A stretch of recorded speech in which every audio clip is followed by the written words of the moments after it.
So my next question is regarding Article 370, which was you have devoted a separate chapter on Article 370 on the book as well. So this was considered as a temporary provision in the original constitution. But over the years, even by various Supreme Court judgments, it was given it was treated like a permanent. It acquired a permanent status as well. But now, with a presidential order, the Article 370 was taken away. So, what is your take on it? See, I think people are arguing about 370. What people have to argue about is our concern about keeping Kashmir and the people of Kashmir with us. Because India's definition includes, I believe, Kashmir. In fact, Kashmir validates the definition of India as a country that we are. A country that is multilingual, multi-religious, multi-ethnic. That's the definition of India. To exclude a particular part of India because of its religion, its language, or its people defeats the idea of India. And I think that should have been our major concern. Not the fact that it's 370 or not 370.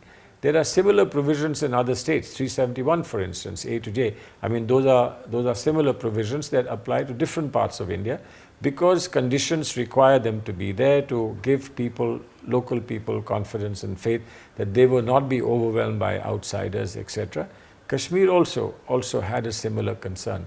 But because it's been seen in the context of the separatist movement that grew in Kashmir, people have felt that 370 should go. Well, if 370 goes and the separatist movement goes, everybody is happy. But if 370 goes and the separate movement doesn't go, then what was the point of removing 370? So I think that what we should look at is the grain and not the chaff. We shouldn't look at the straw. We should look at what is the true concern, and the true concern is Kashmir is part of Indian identity. It is part of the definition of India, and therefore we should do whatever we need to do, and I say that in a positive sense, whatever we need to do to make the people of Kashmir bond with us. There is no reason why they shouldn't. They have a culture and they have an ethnicity which is intrinsic to our understanding of India, and therefore we should work on that rather than celebrate the removal of 370 or the keeping of 370. So, I completely agree with your position, sir. The goal of, we should rather focus on the end result, and we should not rather celebrating as of now. And the success of this particular decision depends on the result what we may see after 5 or 10 years.